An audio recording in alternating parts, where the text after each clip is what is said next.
अस्सलाम वालेकुम फ्रेंड्स, कैसे हैं आप सब। उम्मीद करता हूँ सब ठीक ठाक होंगे। मैं भी बिल्कुल ठीक ठाक हूँ, अल्हम्दुलिल्लाह। अल्लाह का बड़ा शुक्र और एहसान है। अच्छा जी, बात कर रहे थे तुर्की से पाकिस्तान की डंकी, या तुर्की से पाकिस्तान का जो सफ़र था हमारा, वो किस तरह से रहा। हम 5 लड़के थे और किस तरह से फिर पहुँचे हैं। अब दो को भी थी जहाँ पे हमें उस शहर में डाला, तो वहाँ पे हमें कह रहे कि अब दूसरा दिन था, दूसरे दिन भी वो नहीं था निकाल रहा। हमने काफ़ी ज़्यादा यानी कि शोरगुल किया, यानी कि उसको बोला यार निकालो यहाँ पे। वो सोमी दे रही हैं, क्योंकि हम इस्तंबुल से कह रहे कि अब खा पी के आ रहे थे, तो रास्ते में वो तकलीफ़ जैसे जाते हुए थे हमने पेश आए थे, वो हम नहीं थे देखना चाह रहे। तो उसके इस हवाले से हमने अपनी जो हमारा ईरानी एजेंट था उसको हमने बार बार कॉल कर रहे थे, यार हमें निकालो, आज कुछ भी है, हमें निकालो। खैर उसने ऐसा किया कि उसने बोला कि यार इनको ना ये निकालो और मतलब आगे पहुंचा दो। अब उन्होंने क्या किया कि वहाँ से एक सेब से निकाल के तो एक दूर कह लें कि ना दो 2 किलोमीटर तक एक लाइट जा रही थी, हमें बताया कि आप वहाँ पे चले जाओ। बर्फ़बारी क्योंकि हो रही थी, कोई हमारे साथ डंकर नहीं है, कोई उनका एजेंट का आदमी नहीं है। हम 5 लड़के पैदल कह लें कि पानी है रास्ते में, क्या है बर्फ़ इस कदर थी कि कह लें कि पूरा कह लें कि यार एक एक 2-2 फीट पाँव जो है वो बर्फ़ में धंस जाता था। खैर उस हवाले से हम उस सेफ पे जब वहाँ पे पहुँचे हैं तो उसको बताया कि इस हवाले से हमारा ये ईरानी एजेंट है, तो हम 5 नफर हैं उसके। तो उसने बोला हाँ ठीक है, मेरे पीछे आ जाओ। अब वहाँ पे अब आगे गए हैं तो फिर कहने के कुछ 2-3-4 अफ़गानी बैठे हुए थे, कुछ पीछे इधर वापस जाने के लिए थे, कुछ आगे जाने वाले मुसाफिर थे। उन्होंने बोला पूछा बताया कि किस तरह से आप आए हैं, तो हमने बताया कि इस तरह से। उनको पूछा आप कितने दिन हो गए, उन्होंने बोला कि हमें 2-3 दिन हो गए हैं यहाँ पे। अब वहाँ पे जब हम पहुँचे हैं तो अगेन वही 2-3 दिन वहाँ पे मज़ीद लग गए। तो कह लगे अब 6-3 दिन वो और 6 दिन तो हमारे यहीं पे निकल गए। अब हमारा जो ईरान में तुर्की में एजेंट था, जिस के थ्रू हम जा रहे थे, हमने उसको कॉल की कि हमने यार पाकिस्तान नहीं जाना, क्योंकि 6 दिन लगते थे। हम 6 दिनों में पहुंचे थे अब तुर्की में। अब 6 दिन हमें क्योंकि इस यहाँ पे बॉर्डर पे लग गए, हमने बोला कि हमने अब पाकिस्तान नहीं जाना, हमारी टिकट करवाओ, हम वापस आ रहे हैं इस्तंबुल और आके यानी कि पूछते हैं। तो उस हवाले से एजेंट की पे हमें कॉल आई, ईरानी जो हमारा एजेंट, तो उसने बताया कि यार बर्फ़बारी बहुत ज़्यादा है, मर जाओगे, ये है वो है। हमने बोला यार जो भी है, हम 6 दिन हो गए यहाँ पे बैठे हुए, जितने दिन लगने नहीं थे जितने तुमने हमारे लगवा दिए, तो उस हवाले से हम अब वापस जाएंगे, हमने आगे नहीं जाना। उसने बोला यार मुझे कोई मसला नहीं है, तो आज शाम को मैं आपको निकाल दूंगा, अगर आज शाम को नहीं मैंने आपको निकाला तो आप वापस चले जाना। खैर शाम को फिर एक कह लें कि गाड़ी आई, उन्होंने हमें निकाला वहाँ से। वहाँ पे और भी ज़्यादा कई अफ़गानी और कई दूसरे तीसरे जो पाकिस्तानी जैसे ये आते हैं, इकट्ठे होते हैं अलग अलग से पे, फिर वो एक बना कर कह लें कि गाड़ी के जो मुसाफिर होते हैं उसमें हमें उन्होंने गाड़ी में बिठाया, बॉर्डर एरिया से करवा। बॉर्डर एरिया इस तरह से ये जैसे कह लें यार जाते हुए होते हैं कि वीरान और एरिया होता है। पहले एक थोड़ी सी आबादी स्टार्ट हुई गलियों से, उन्होंने फिर जाते हुए कह लें कि एक न आगे बॉर्डर एरिया जैसे आता है, खुला मैदान है, पानी है, हर तरफ बर्फबारी है हो रही है। तो उसने ना हमें वहाँ पे उतारा और बताया कि इस तरफ से ना यानी कि अगेन वही कि 3 से 4 किलोमीटर एक दूर छोटा सा बर्फ जा रहा है। उसने इशारा कर दिया कि उस लाइट के पास आप जाओगे, वहाँ पे एक मशीन यानी कि अरबा गाड़ी लेके आदमी खड़ा होगा, वो टॉर्च मारेगा, आपको वो लेके जाएगा, आप उसके साथ जाना।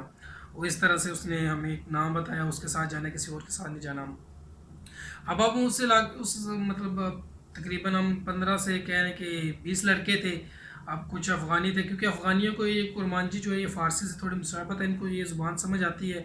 और उनके थ्रू कह रहे कि हमें थोड़ी सी उर्दू की या तुर्कश की थी, तो वो हमें गाइड कर रहे थे कि इस हवाले से ये इस तरह से बात करो और हमने ये इस पॉइंट पे जाना है। अब कोई वही बात फिर कि हमारे साथ कोई डंकर नहीं है, कोई एजेंट का आदमी नहीं है। वो 3 से कह लें कि वो जो 3-4 किलोमीटर का सफ़र था तकरीबन, वो कह लें 1-1.5 घंटे में हमने वो तय किया। फिर वहाँ पे पहुँचे, वहाँ पे बर्फ़बारी इस कदर थी कि आगे फिर वो गाड़ी लेके आदमी खड़ा है, उसने बिठाया, बोला कि बैठो बैठो इस गाड़ी में बैठो। अब वो गाड़ी पे उसने वो कह लें कि वो जो उसके टायर है उस पर वो जो चेन होती है वो की हुई है, उसने लगाई हुई है, और वो गाड़ी उसने चलाना स्टार्ट की। तकरीबन कोई आधा घंटा वो गाड़ी चली होगी और गाड़ी फिर पंचर होगी। अब जैसे गाड़ी पंचर हुई है तो जब हम निकले हैं वहाँ से तो उतरे हैं, तो क्या देखा है कि नीचे बर्फ़ ही बर्फ़ है, एक एक फिट यानी कि पाँव अंदर जा रहा है। अब उसने बोला जी यहाँ पे गाड़ी पंचर होगी, अब गाड़ी पंचर वाला भी कोई नहीं है, गाड़ी मरम्मत वाला भी कोई नहीं है, तो आपको पैदल ही चलना पड़ेगा। तो हमने बोला ठीक है कोई इशू नहीं है। वहाँ से हमने पैदल स्टार्ट किया, चलना स्टार्ट किया। यार आप यकीन करोगे, हम उस बर्फ़ पे जब जैसे चलते थे ना, वो नीचे ऐसे थे जैसे हम शीशे या फर्श पे नहीं, कई दफ़ा रास्ते में क्या है कि दोनों पाँव स्लिप होते हैं धड़म सर के बल। खैर हमने वो कह रहे कि हमारे वो शूज़ थे, उनके अंदर सॉक्स, उसके ऊपर शॉपर, फिर सॉक्स है, फिर शूज़, फिर शूज़ जो है उनके ऊपर भी सॉक्स पहनी हुई है कि चले, कम से कम यानी कि फिसलन हो। लेकिन क्या है ना कि वो इस तरह से वो जैसे शीशे पे चलना तो दुशवार होता है ना, इस तरह से वो स्लिपरी एरिया था और काफ़ी ज़्यादा कह रहे कि हमने वो एरिया फिर क्रॉस किया वहाँ पे। वो जो बर्फ़ का वो जो सीन और सिनेरियो, ये पैदल हमने चलना, वो तकरीबन 1.5 से 2 घंटे हम चले होंगे। फिर कहने कि ऊंचे ऊंचे पहाड़ थे, वो नीचे हमें ना थोड़ा सा वो कहने कि कुत्तों के भौंकने की आवाज़ें आई, शायद जैसे ये कहने और लोग रहते हैं जिन्होंने माल मवेशी रखा होता है, वो लोग थे वहाँ पे। खैर उन्हें हमें बोला कि नीचे उतर जाओ। अब वो खुद पीछे थे और हम आगे थे। हमने बोला कि आगे यार कुत्ते हैं और कुत्ते भी बाहर हैं तो वो तो चीर फाड़ खाएंगे। तो उसने बोला नहीं कुछ नहीं होता, अब नीचे उतरो। अब वो जैसे अब पहाड़ पे थे, हम कह रहे कि ऊंची यानी कि बुलंदी पे थे, अब नीचे जैसे उतरना था हमने।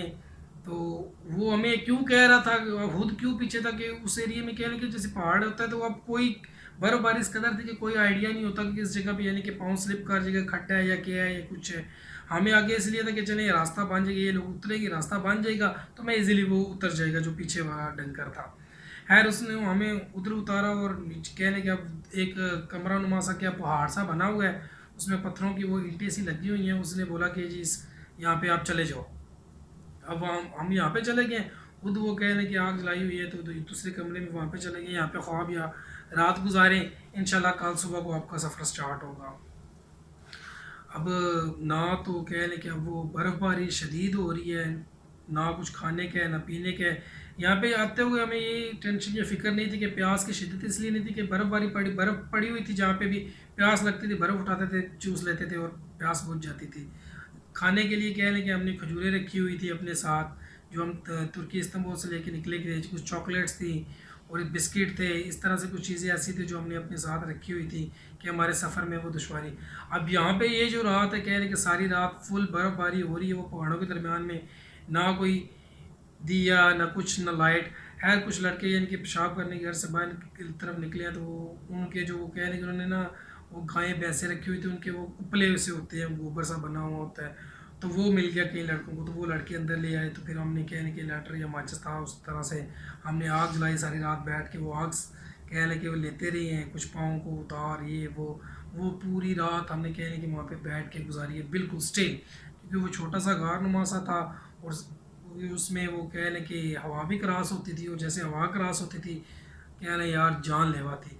वो कह लें कि सारी रात हमने बैठ के वहीं पे उन पहाड़ों के दरमियान में फुल बर्फ़बारी के बीच में हमने गुजारी है पूरी रात बैठ कर।